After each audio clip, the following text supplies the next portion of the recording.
Kuwait से हमको 17,000 का फंडिंग आया है। क्यों इस आंदोलन से कोई जयराम हेमराम या जयराम सोरेन क्यों नहीं पैदा हुआ? बोकारो और धनबाद में लगभग जो आबादी है वो कोली कम्युनिटी की ज़्यादा है। सिदरी से चुनाव लड़ रहे हैं कि नहीं लड़ रहे हैं? और जो आंदोलन धनबाद बोकारो से स्टार्ट हुआ था लगभग कोल्हान जा चुका है। संथाल परगना में तो नहीं किया। बेबाक अंदाज से विधानसभा को पटक के ठोंक के आवाज़ को रख सके, विधानसभा अध्यक्ष को हिला के बात रख सके, ऐसे 10 चेहरे सामने आए, मेरा ये प्रयास है। एक खास वर्ग का है, महतो आंदोलन का नाम दिया जा रहा है इस आंदोलन को, क्या कहेंगे आप? अब जो बार बार ये सिंदरी का सवाल करते हैं आपको लोग कहीं ना कहीं टारगेट करेंगे, इसलिए बच के रहिएगा। अक्सर लोग हमसे पूछते रहते हैं कि फुटबॉल खेलने वाला जयराम जी का फंडिंग कहाँ से होता है? आपका चैनल मोनेटाइज हुआ? जयराम महतो शादी करेंगे या नहीं करेंगे? लेकिन नज़र बदलो नज़ारे बदल जाएंगे, सोच बदलो सितारे बदल जाएंगे। ऐसा कहते हैं ये लड़ाई सामूहिकता की है, एकता की है, लेकिन इस आंदोलन में धीरे धीरे बढ़ते चला जा रहा है। बस ये समाज में महिलाओं के लिए हल प्रतिबंध है, नहीं तो मेरी माँ हल भी चला। भले झारखंड अलग राज्य बना है लेकिन आज़ाद राज्य नहीं बना है। जोहार और नमस्कार।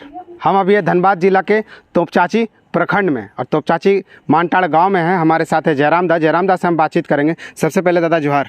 जोहार, जय झारखंड। दादा, हाल ही फिलहाल में आप सत्याग्रह धरना प्रदर्शन किए रांची में, कितना सफल देख रहे हैं? सफल था, आप भी उपस्थित थे। लोग जिस प्रकार से वहाँ डटे, रात को फुटपाथ में कोई सोया, कोई किसी मंदिर के नीचे, कोई किसी दुकान के नीचे, कोई कहीं झोपड़ी में रात भर सोया, मूढ़ी चीड़ा खजाड़ी खाकर रहा, तो कहीं ना कहीं आंदोलन हमारा सफल है और सफलतापूर्वक आगे की ओर चल रहा है।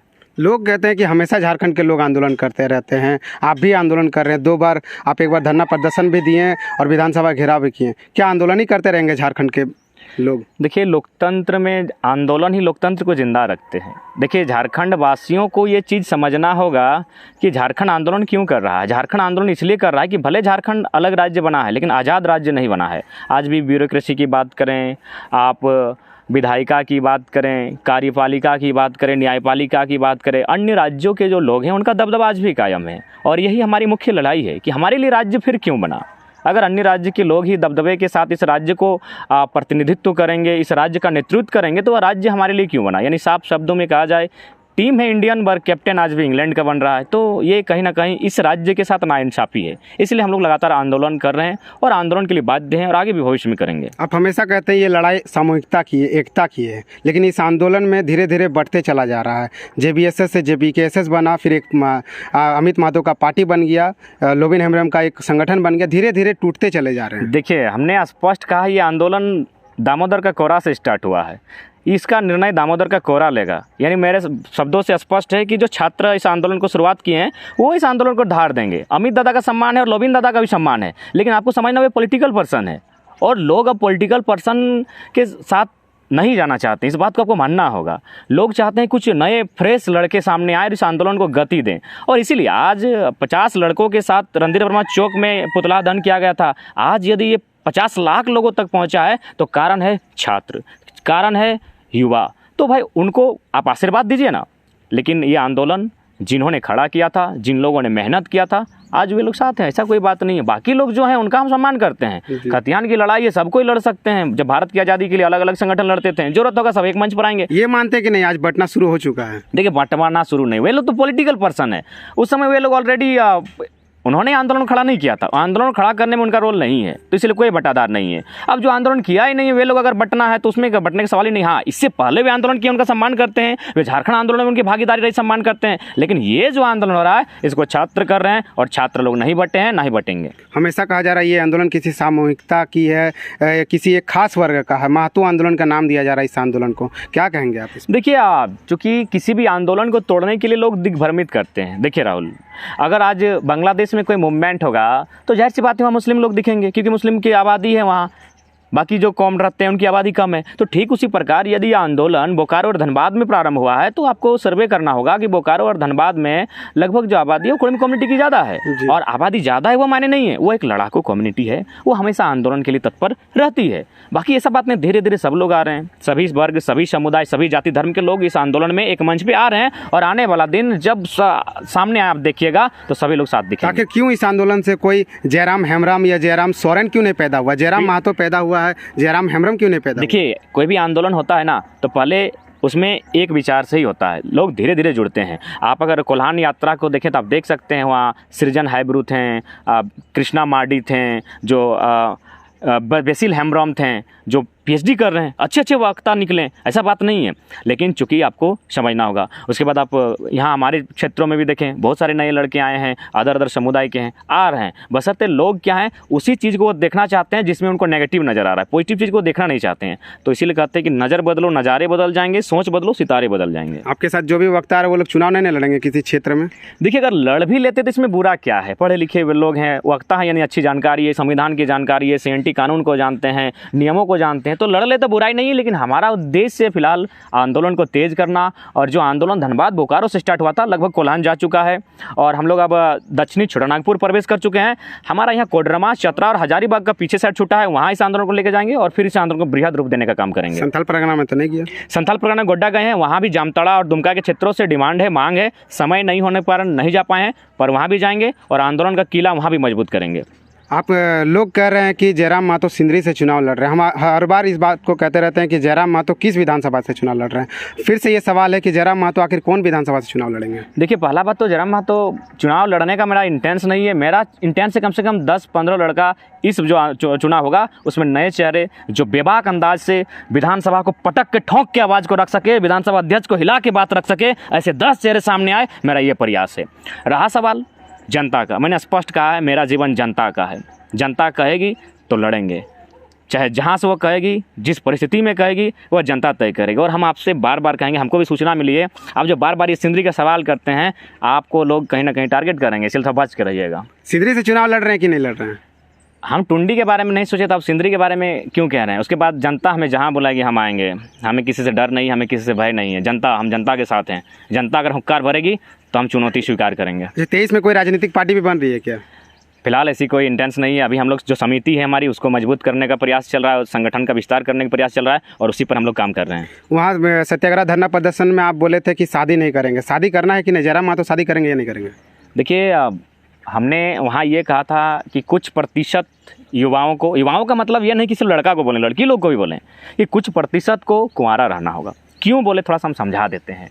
और इस बात को हम ऐसा नहीं सोचे कि जो लोग वैवाहित हैं वे लोग ठेस के तौर पे ना लें। मेरा इसके पीछे बहुत बड़ा उदाहरण है।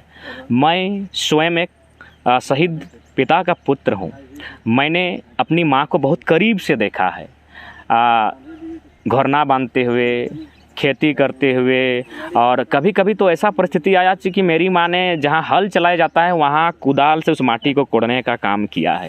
यानी बहुत करीब से मैंने अपने पिताजी की शहादत के बाद अपनी माँ को एक मैंने पुरुष की तरह कार्य करते हुए देखा है। बस ये समाज में महिलाओं के लिए हल प्रतिबंध है, नहीं तो मेरी माँ हल भी चलाती। तो इसलिए मैंने ये स्टेटमेंट दिया कि मैंने जैसा अनुभव पाया अपने आप को, मैंने भी कभी कभी मैंने अपना पिता का जो मैंने कमी को महसूस किया, तो इस आंदोलन में अगर कुछ हो जाता है तो उनको ऐसा महसूस ना हो, इसलिए मैंने कहा कि कुछ प्रतिशत को कुंवारा रहना होगा। मैं आपको अपनी कुछ सच्चाई बताना चाहूँगा।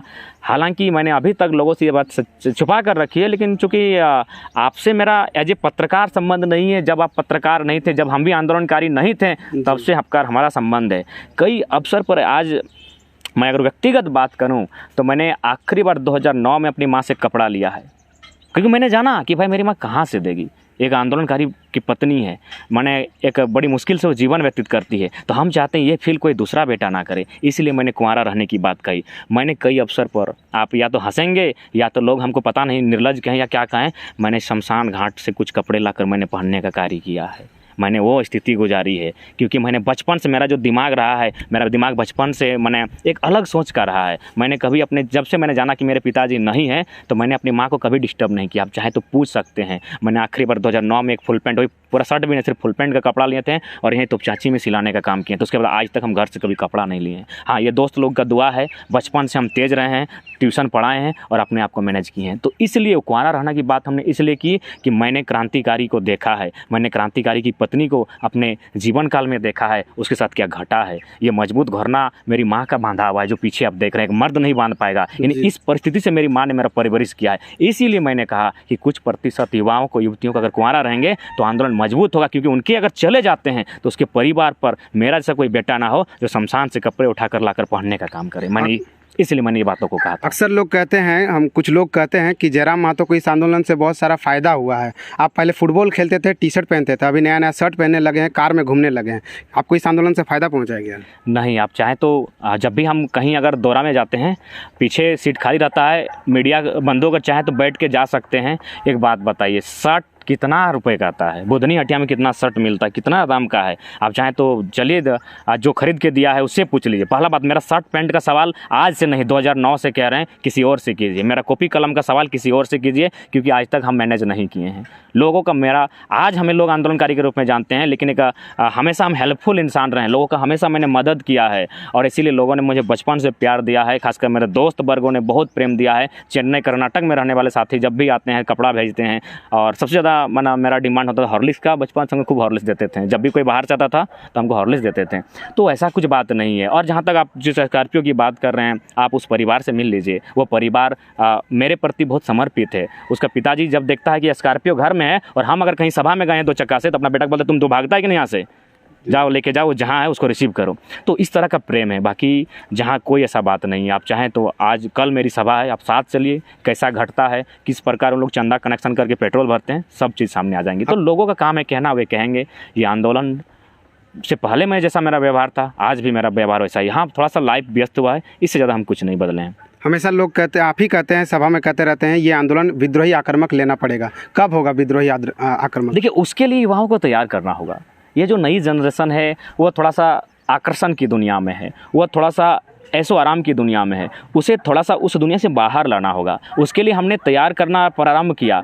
हमने स्पष्ट कहा युवाओं से कि अगर आप पंखा चलाकर सोते हैं तो 2 घंटा गर्मी में सोइए। अगर आप जूता पहन के मॉर्निंग वॉक पे जाते हैं तो 2 घंटा कभी आप मतलब कंकड़ों में चलना सीखिए। अगर आप घी लगा के रोटियां खाते हैं तो कम से कम बासी रोटी खाना सीखिए। और हम ये अपील किए हैं और युवा मान रहे हैं, और इसीलिए हम लोग विद्रोह की तैयारी कर रहे हैं, क्योंकि थोड़ा समय लगेगा। आपको बड़ा कहें कि नहीं कहें, कह देते हैं। कुछ मेरे साथी हैं जो गंभीर बीमारी से ग्रस्त हैं। पता है क्या बोलते हैं कि दादा बोलिए ना, हम लोग का तो जीवन ऐसे भी लगता है कि हम लोग का बचेंगे नहीं, बोलिए कब मरना है। तो लोग ऐसे भी उतावले हो चुके हैं, ऐसे भी आक्रामक हो चुके हैं, लेकिन उनको गड्ढे में नहीं डाल देंगे। उम्मीद के साथ इस आंदोलन में आए हैं। इसलिए जब तक माहौल नहीं क्रिएट होगा, मान के चलिए हम विद्रोह कर देते हैं, अगर 2-4 शहादतें हो जाती हैं और अगर फिर ये आंदोलन समाप्त हो जाता है तो इसलिए विद्रोह उस दिन होगा जब एक शहादत होगा तो 100 सर कटने के लिए तैयार रहेंगे, उस समय विद्रोह होगा। आप जिस समय सत्याग्रह धरना प्रदर्शन कर रहे थे वो JBKSS संगठन था, और उसी दिन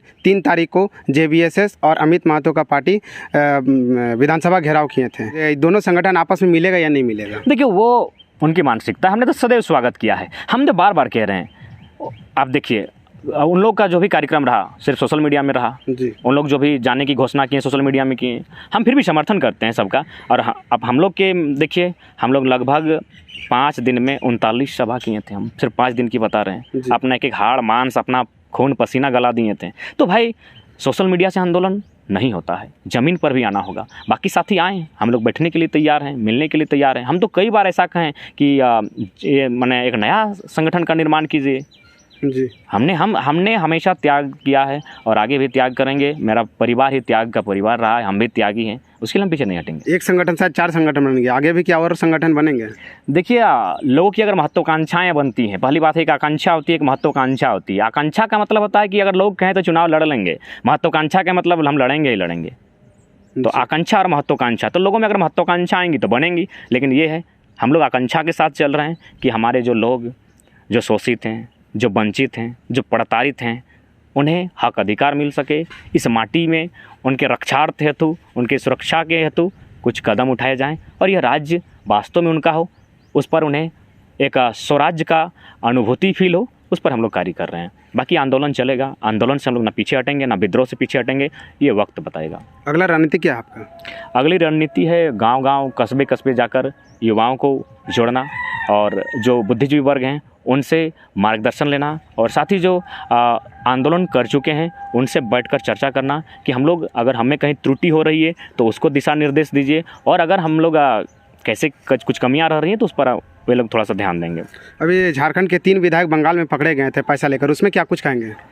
देखिए, कहीं ना कहीं बड़ा ख़राब लगता है एक राज्य जहाँ के लोग, जहाँ के युवा छोटी मोटी नौकरियों के लिए परेशान है। आज होमगार्ड की अभ्यर्थी धनबाद से रांची पदयात्रा पर चले गए और होमगार्ड का औसत जो पेमेंट दिया जाएगा 12-13 हज़ार दिया जाएगा, उससे ज़्यादा नहीं दिया जाएगा। वहाँ अगर कोई 25 करोड़, कोई 10 लाख, 12 लाख अगर करप्ट करके निकालता है तो बहुत दुख की बात है।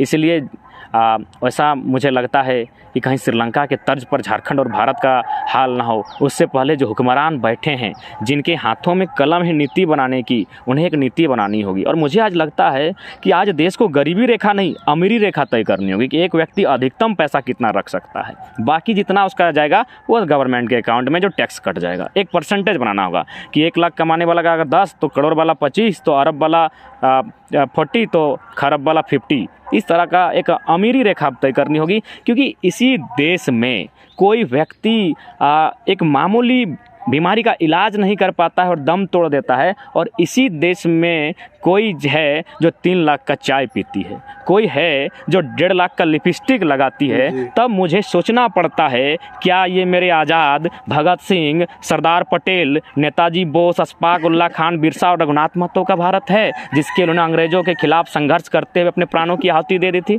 तो कहीं देखिए, मैं स्पष्ट कह दूंगा कि देश का विकास किसी सेठ जी की पत्नी की महंगी साड़ी से तय नहीं होता है। देश की विकास, देश का उन्नति, गांव के सबसे अंतिम पायदान पर जो व्यक्ति गंगवा है, गंगवा की पत्नी गंगिया है, उसका जो बाजारू मूल्य है, बाजार जब वो जाती है बगल के बुधनी हटिया में, धनिया, जीरा, गोलकी खरीद कर मुस्कुराते हुए घर आती है और 2 रुपये गुल्लक में डालती है, तब देश का निर्माण होता है, तब राष्ट्र उन्नति की ओर जाता है। तो मैं, हालांकि इससे पहले मैं स्पीच देता था तो लोग खूब तालियां बजाते, 1 सेकंड मिस नहीं करते, बोलते तुम बहुत अच्छा बोलता है।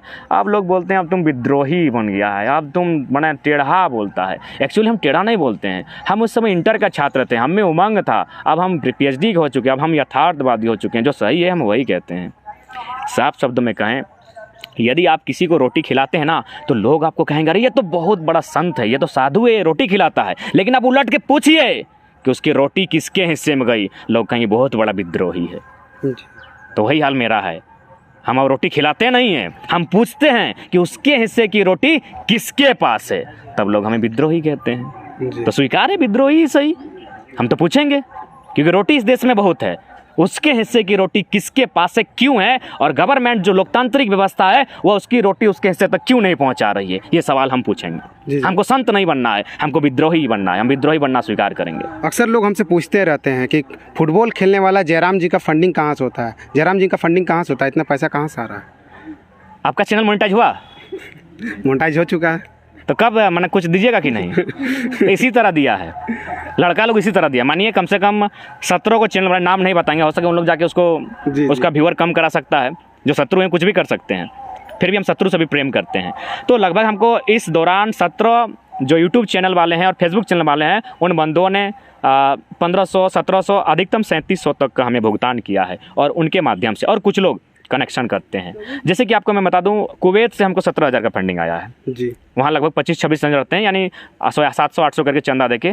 तो बताइए, फंडिंग नहीं है, ये प्रेम है, ये समर्थन है, ये सहानुभूति है, ये कहीं ना कहीं उनको लगता है कि आंदोलन हम लोग सही दिशा में लेके जा रहे हैं। तो ऐसा फंडिंग का बात नहीं। फंडिंग किसे कहते हैं? लाखों रुपए अचानक मैंने उसका बिहेवियर बदल जाना, उसकी चाल ढाल बदल जाना, अचानक उसका घर अगर खपड़ेल था तो महल बन जाना, उसके अगर एक नया कुआं का निर्माण हो जाना, बाउंड्री वाल बन जाना, उसे फंडिंग कहते हैं। एक शर्ट पहनने से फंडिंग नहीं होता है। लोग हमसे पूछते रहते हैं कि जयराम जी का फंडिंग कहाँ से होता है, इसलिए हम ये सवाल आपसे तो बोल तो दिए क्या अगला फंडिंग आप खुद कीजिएगा, क्योंकि आपका भी बहुत व्यू गया है मेरा वीडियो से। जी। तो अगला फंडिंग आप कर रहे हैं, बता दीजिएगा। और ये अंतिम सवाल है, फिर से हम यही सवाल फिर से दोहराना चाहते हैं, क्या जयराम महतो सिंदरी से चुनाव लड़ रहे हैं क्या? सिंदरी जी, सिंदरी बहुत सुंदर है, और सिंदरी को सुंदर बनाने के लिए सिंदरी के लोगों को तय करना होगा कि वहाँ से कौन चुनाव लड़े। जनता जिसे तय करेगी उसका समर्थन होगा।